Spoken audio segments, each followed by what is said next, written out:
Happy Saturday. Welcome back to the channel. We are back at Uncle Charlie's cabin with a working Skag that we worked on in the past video there, so shouldn't have any issues today unless I do my usual. And while I cut the grass, Charlie is going to be installing a hydraulic multiplier on the back of this Kubota so we can get the flail mower going. It's really hard to say flail mower going. I better not be a fail mower. So first he has to install the multiplier on the back of it so we can get the full articulation of the mower, and then I'll probably take a break from cutting and then come back here and help him get the mower on, and then we'll go over there and put the mower on and test it in the back fields. So should be a pretty cool install with that. But I'm going to get to cutting, so we're going to jump to that and jump to Charlie doing his thing. And I'm probably not going to show you me cutting all the same stuff, all the stuff I cut before. Quickly jump to where I am in the rear field where it's still a big brush pile right now. Saturday morning, heading up to the property. Got a lot of work to do today. Missing a bolt that I'm supposed to replace, but hopefully I can figure that out. Mike's gonna be probably about 2-3 hours behind me. He has some other stuff he has to get done this morning. So my list is to hopefully get the Kubota Flail Mower up and running. I got the hydraulic vents for those. I have to show those to you guys. Those are pretty nice. Had to get them custom made. Cost a pretty penny, but it was worth it versus going to Tractor Supply and spending almost as much to build them ourselves. So yeah, heading out now. It's about an 1.5-hour drive. Not too bad. And got the mower ready to go.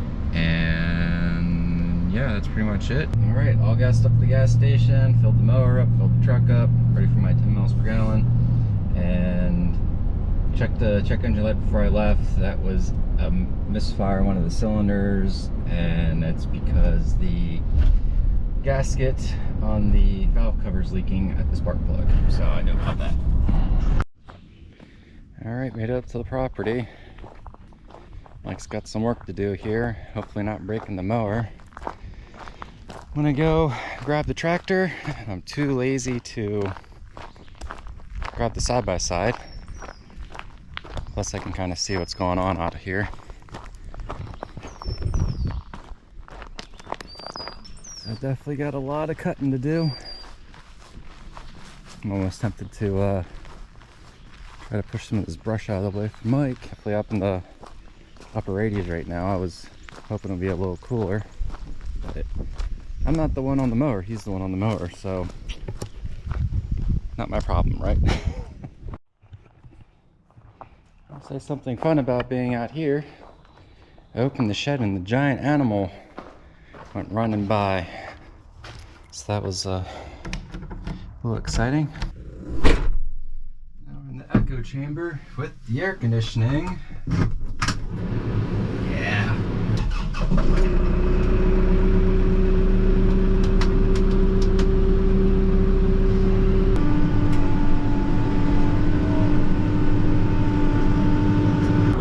This has a foot on it, but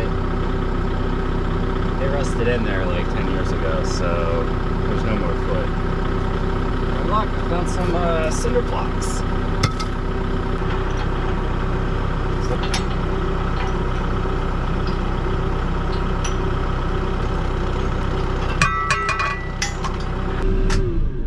I'll figure that out when it comes to it. But yeah, nice and cold in here. Cold air conditioning. Should have bought a cab sooner. So I got the rear blade off, and we took this bolt off before. I've already lost the bolt, so hopefully I can find one inside. If I have to, I'll go run up to the hardware store and just pick one up. But that's where I wanted to put the bracket, which of course I also did not get the drill. So I'll figure something out with that. If I have to put it somewhere else or do something with it, I'll figure something else with it. It's mounting, it's the least of my concerns right now. It's just getting everything up and running and assembled properly is my main concern. So I'll go grab the hoses, show you guys what we ended up buying. I had them made in Frederick at a hydraulic place, so they're pretty nice. So I was talking about the hoses. These are the nice hoses we had made. They're, pretty sure, yeah, they're 1/2 inch, 4,000 PSI. I didn't know how much PSI I needed for these, so I just told them to use whatever they would use for heavy equipment. So we got that made up. I want to say it was about $200 and some for those.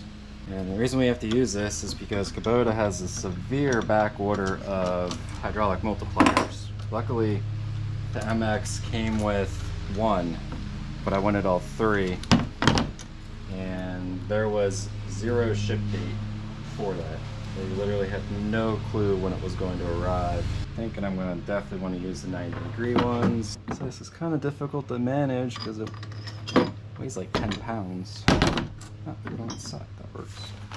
Mike's got it in my head I'm going to get all this done today. I don't think we are. Alright, so found a lag bolt. So you can see it's definitely longer. Here's the original bolt from the tractor. Here's the bolt I found. Yeah, my dad's was a woodworker, so he doesn't have mechanical hardware. I definitely need to buy a sort of box of bolts. I took a lag bolt, I put 2 nuts on it, so that should keep it from turning. It should give a wrench point. And I've got a washer, bigger washer, and I had a nut and I lost it. That will fit and it will clear. It's not pretty, but it works. I feel like I'm gonna need to get the bottom ones on first. So let's see what happens here. Wow, it is dusty. So there's Mike on the mower. Like I said last time, super dependable mower. Is it gonna break now? So what I've got is everything's assembled for the most part. I'm gonna go ahead and use these 90-degree fittings just because I think it'll be better. Alright, so that's all tight. Nice and snug, and we're gonna use my jerry-rigged bolt set up here temporarily.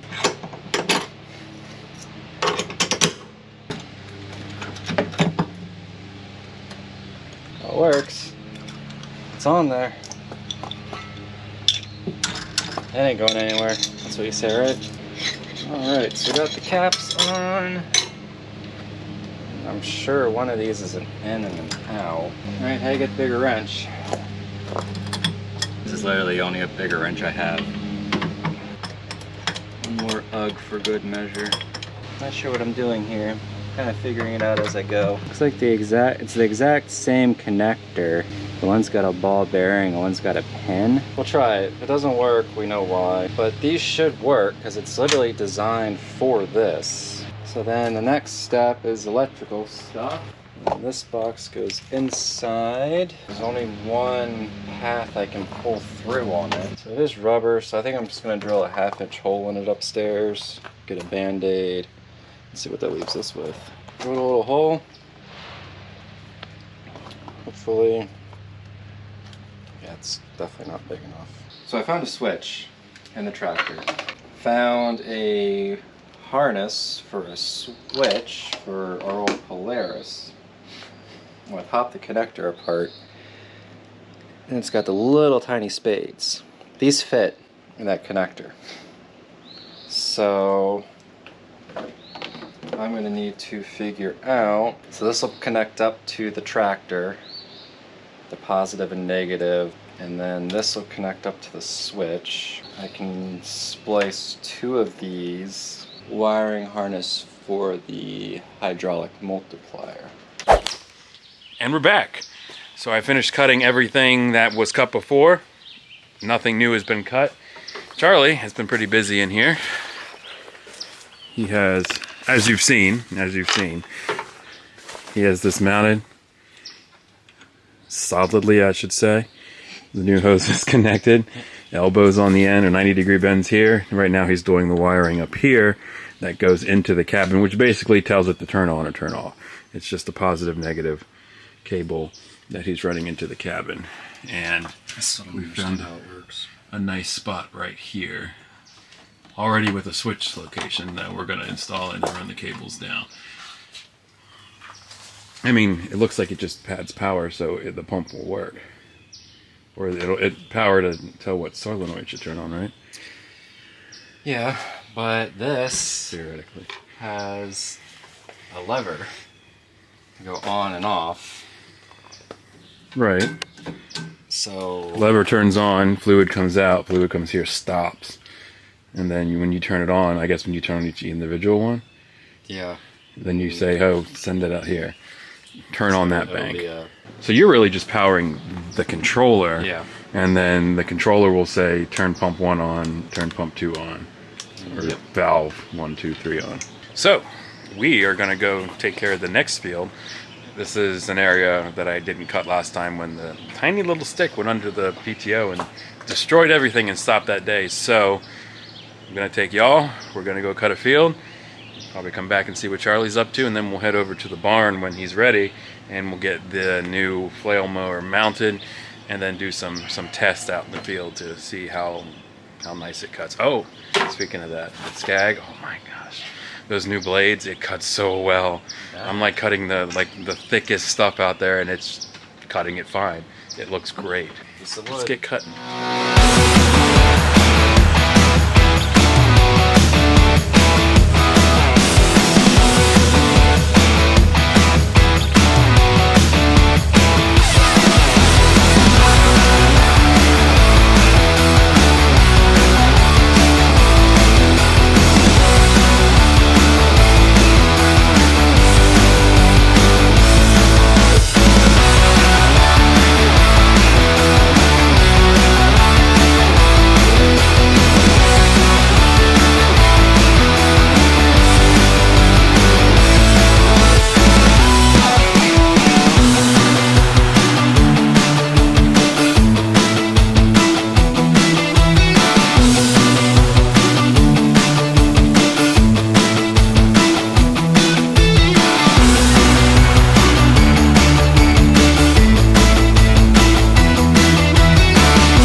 Needs to be hardwired. Toss it up there. Here's my switch. Here's my switch. Little tiny switch. The switch works. The question is it gonna fit in the cab? I've got a in right here. It's gonna be tight, but it'll work. I'm just gonna probably leave it over here because you don't come in and out this door. And I'll buy something with like a longer harness. Just kind of running it with the wire looms. Every time I hear Mike stop the mower, I'm like, what broke? It's probably moving something. So you can see how I was just holding the wiring there. I believe that should pull tight. So it's still pretty clean.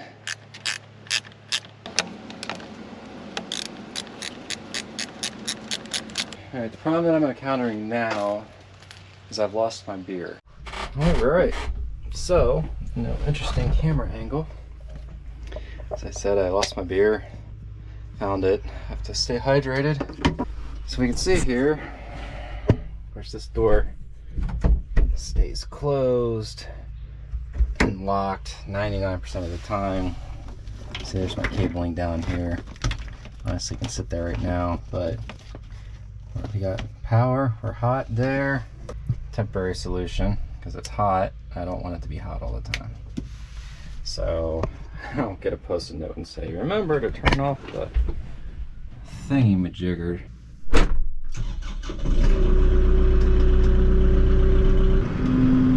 Let's go grab the pallet with the mower on it and see what happens.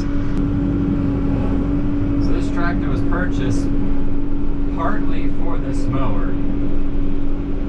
So Flail Mower is it's a type of brush mower or finishing mower, and it spins around and flails all the blades. So I wanted to purchase one of those for up here, but I wanted an offset one so we could do like the side of the road, and I'm hoping that I can get some side work out of it, because it was a very expensive mower. Alright, so let's see what we got. Oh, that was Mike just stalling the mower out on something. Not easy with one person. Not at all easy with one person.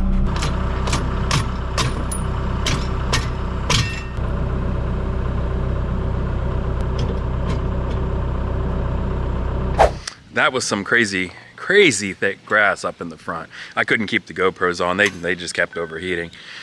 But I've been having to do 2 passes just to get it all cut. But while I was doing that, looks like Charlie finished most of putting this flail mower on, and we're gonna join him for a little bit. I'm gonna take a little Powerade break. Gatorade, water. Let's keep it generic, right? There's no sponsorships here. First time this is being mounted on here. Let's see how this goes. This is a Delmorino Centurion Super 158 flail mower. Sounds like an advertisement out of a movie. Delmorino Centurion Super 158. So with this, he'll be able to both pivot this way and move the arm out this way. So he'll be able to get some of those like hills and like crest areas that I couldn't get to. Getting this People are like, oh, it's so easy. Sometimes it just goes. This is the first time. It's the first time anything's been attached to it at all. Yep. Theoretically ready to start up, huh? Yeah, we haven't connected the hydraulics for it yet. Can you shake that one more time? Isn't that a satisfying You want some sound? ASMR of that? Which, so...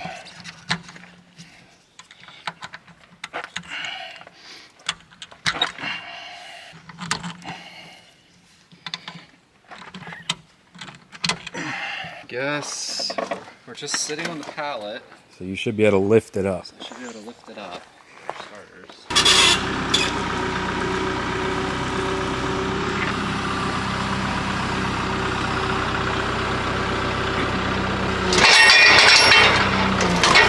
Whoa! Stop, stop, stop! Yeah. Well, that was exciting. Why did that? It doesn't look tight at all. I definitely, I'll get these.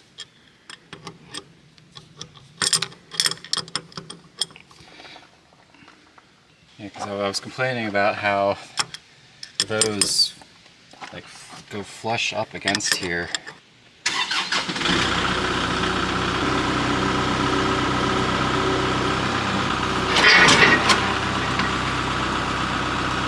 That almost got me in the knees.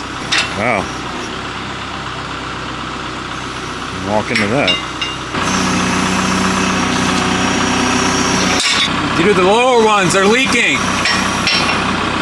The lower ones are leaking now.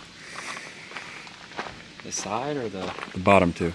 They're just dripping from the... These? Yeah, from the connection. I wonder if that's dripping because it's the wrong fitting. So the tractor came with its own fittings for that. Mm-hmm. But I looked at them, identical for melting, and I called this out early in the video. But this has a ball bearing, mm-hmm. and those have like a needle push. Like a spark plug goes up. Mm-hmm. So we can try swapping those. Alright, so we think the wrong fittings are on here, and we're going to try putting on the correct fittings. Or potentially correct fittings. These flies are awful. Yeah. They're so slippery.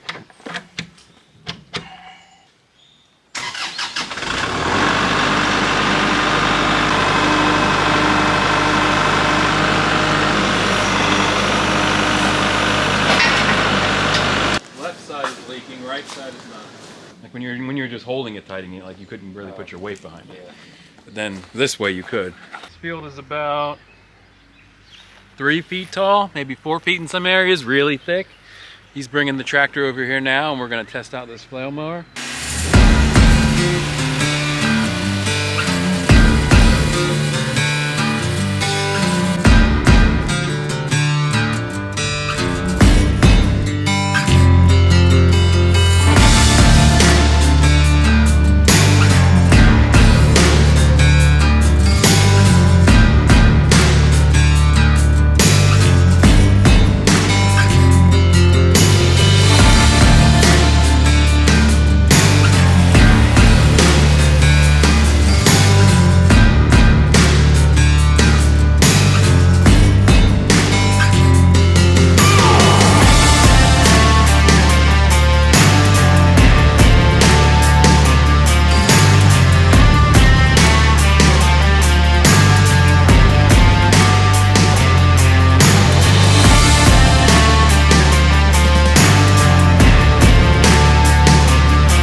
So, what are your thoughts?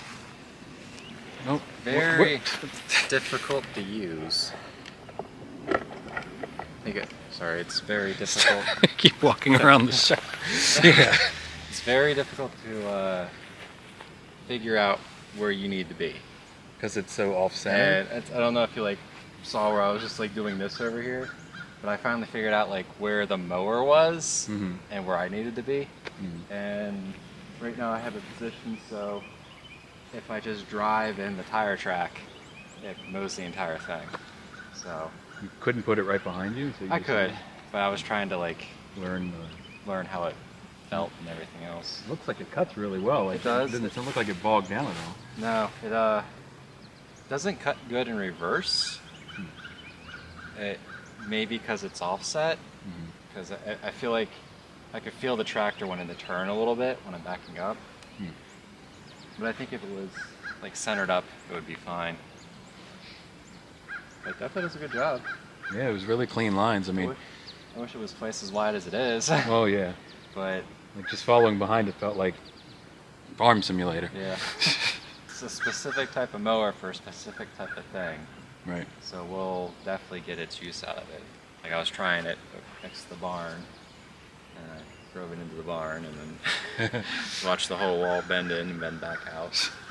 I'm gonna go back and cut the hill, unless you want to cut the hill. I was thinking, or you cut the hill and I go behind you. You know what would be good for that? That trench that we can't mow on. Yeah. So maybe do up there. Yeah. Yeah. I think what I'll do is I'll just get us our path here, yeah. Clear our driveway, and meet me in the front. Yeah, head over to the front and do that, and then I'll do up the road. Yeah. Oh, and you can hit the hill in front of the house that I can't get. Yeah, so I can try that. Yeah. I'm gonna get back to cutting. He's gonna start cutting back here, and we will carry on.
And that will be a wrap for today's video. We cut a lot of grass today. Charlie got the flail mower installed on the Kubota, and he, as you saw, he went to town with that thing. He cut up by the road. He cut that part that I can't get right in front of the house. Even cut some of the field, as you saw. No issues at all. Didn't bog down.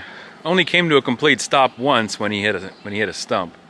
I don't think it's meant for those. It felt very strange to feel everything twist. That was good. We also cut down by the creek a little bit because I do like to do a little bit of camping down there, so we got to keep that under control. And then he cut with the flail mower and got the bank done, which is something we never could have cut before. We just had to let it grow out, and that was just what it was. So still more work to do here. A lot of restoration here to happen at Uncle Charlie's cabin.